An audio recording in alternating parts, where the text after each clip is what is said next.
What has happened here? They came from palace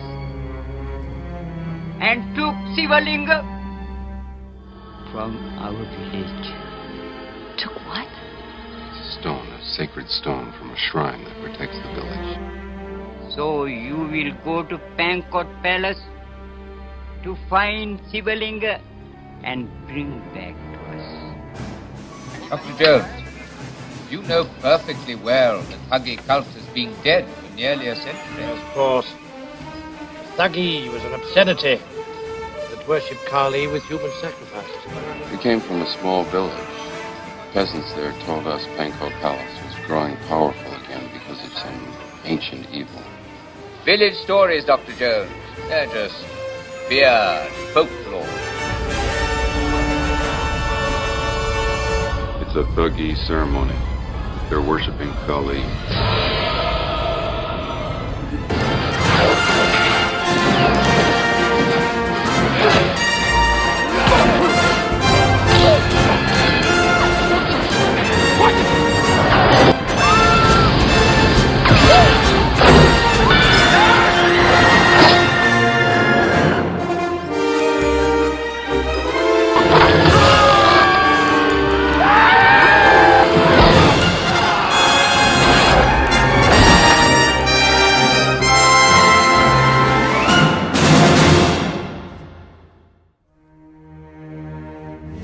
It's May of 1984 and Indiana Jones has returned to our screens in his new adventure, The Temple of Doom.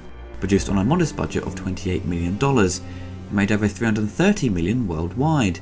It made roughly the same amount as Raiders of the Lost Ark, but could have made more if the reviews at the time were more positive. It was heavily criticised for its stereotyping and darker elements. People were upset by the violence and the content considering its PG rating at the time. I do believe it received minor cuts for UK audiences to retain its PG rating, but US audiences were given its original uncut form. Steven Spielberg decided to consult the head of the MPAA to rethink the rating system and introduce a PG-13 or 14. By his surprise, come a couple of months later, we saw the PG-13 come into effect. Inspired by the 1939 movie Gunga Din, George Lucas wanted to set the next indie film in India and wanted to take the story in a darker direction and incorporate black magic. And at the time he was going through a bad breakup with his wife and wasn't in the best of moods, so that probably reflects in the movie's tone. Lawrence Kasdan, who had previously worked on Raiders as the writer, refused to work on Temple of Doom. He felt it was going in the wrong direction and he thought it was a very mean-spirited story. George Lucas decided to hire the writers from his first big hit, American Graffiti. Apparently they had good knowledge of India and its history. They also went on to write Howard the Duck, so you already have a good impression their quality of work is very uneven when you take into account the negative feedback Temple of Doom received. Taking place before the events in Raiders of the Lost Ark, in 1935 Indiana Jones narrowly escapes the clutches of Lao Chi, a crime boss in Shanghai, with his 11-year-old Chinese sidekick Short Round and the gold-digging nightclub singer Willie Scott. Indiana flees Shanghai on a plane that, unknown to them, is owned by Lao. The pilots leave the plane to crash over the Himalayas, though the trio narrowly manage to escape on an inflatable boat and ride down the slopes in a raging river. They come to a desolate village in northern India, where the poor villagers believe they have been sent by the Hindu god Shiva, and enlist them to help retrieve the sacred Shivalinga stone stolen from their shrine, as well as the community's children from the nearby Pangot Palace.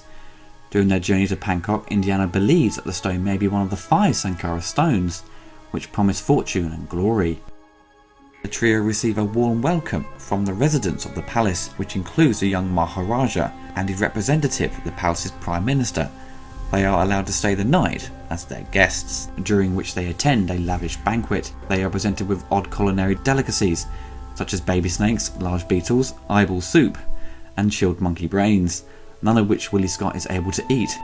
The palace rebuffs Indiana's questions about the villagers' claims and his theory that an ancient Thuggee cult is responsible for their troubles.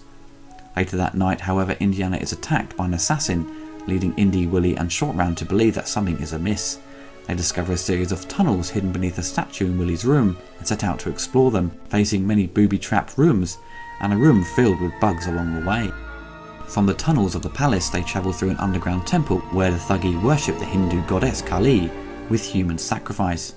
The trio discover that the Thuggee, led by the evil bloodthirsty high priest, Mola Ram, are in possession of 3 of the 5 Sankara stones, and have enslaved the children, as well as the Maharaja, to mine for the final 2 stones, which they hope will allow them to rule the world.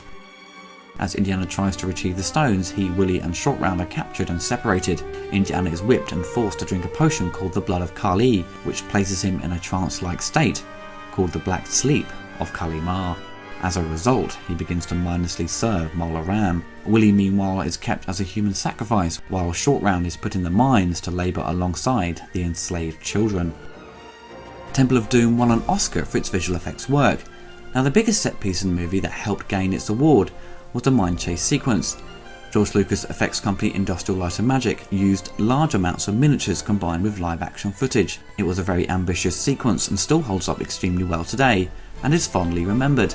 But the rest of the effects are very rough around the edges. The effects team used a lot of blue screen work, which looks very ropey even by standards back then. Raiders of the Lost Ark looks far more polished, though a lot of the blue screen work has background plates set during the day, which makes it difficult to hide the black matte outlines. I was surprised Temple of Doom beat Ghostbusters at the Oscars, considering its inconsistent effects. Ghostbusters, I feel, looks far more spectacular and shows you things on film you've never seen before. The stunt work in Temple of Doom is first class. Harrison Ford actually damaged his back during a sequence where he flips a guy over during a fight and had to have an operation, so due to the change in schedule, Vic Armstrong replaced Harrison for the majority of the final battle in the mine. Once Harrison was better, they added pickup shots to fit into the sequence.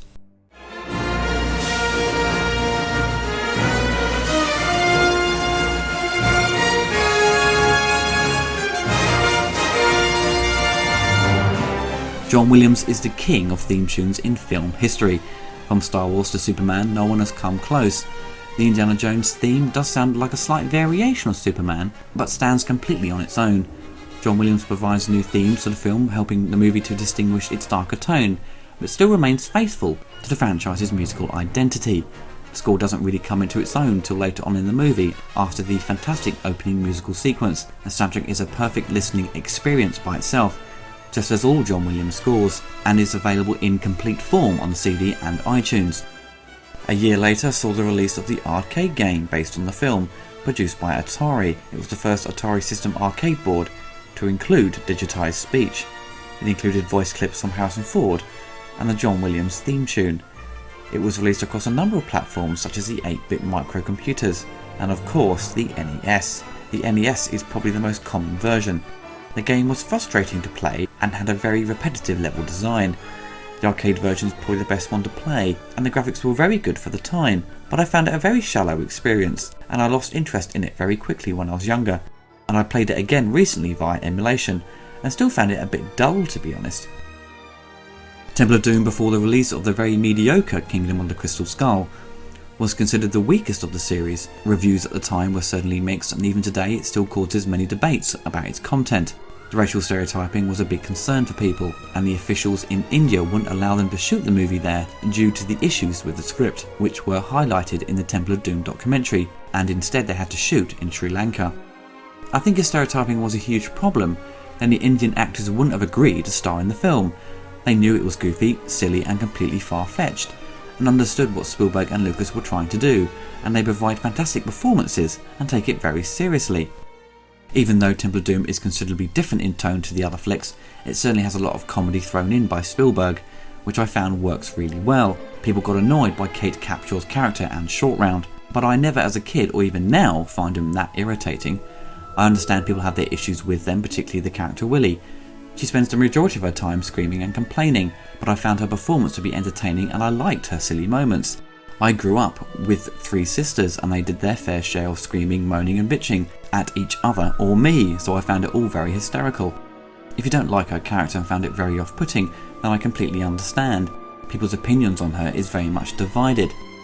Also, I don't think Willie is someone that Indy would fall for. She is the total opposite of him, and maybe it could fall into that category of opposites attract.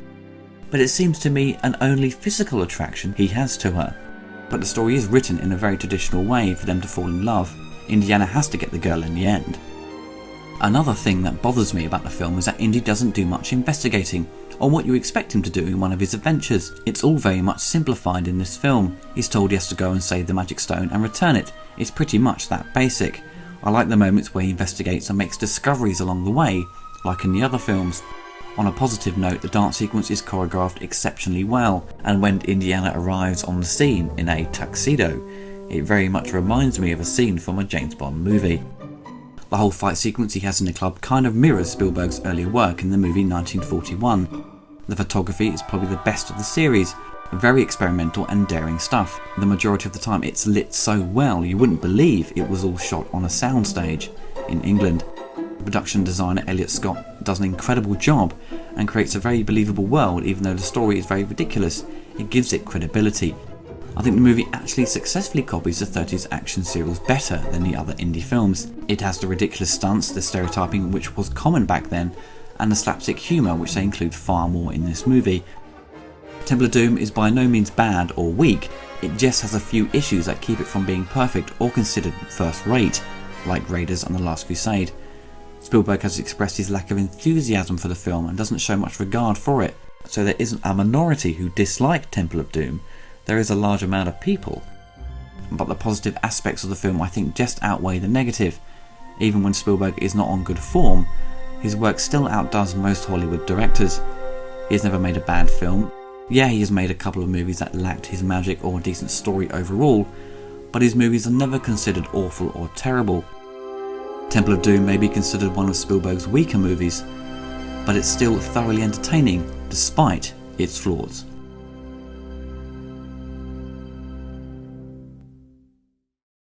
They will make me drink the blood of the Kali. Then I'll fall into the black sleep of the Kali Ma. What is that? We become like them. We'll be alive, but like a nightmare. You don't believe me? You will, Dr. Jones.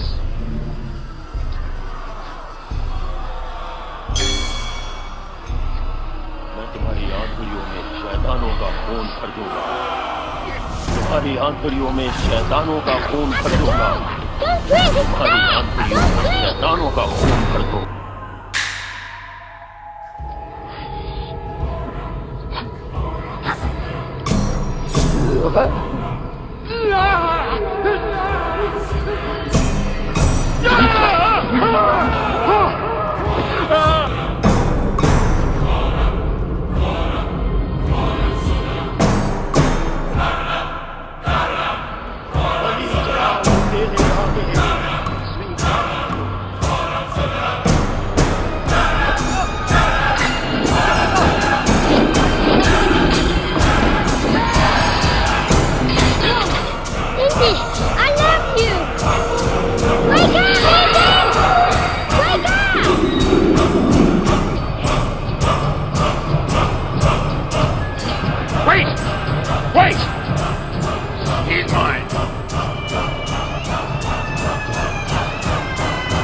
I'm all right.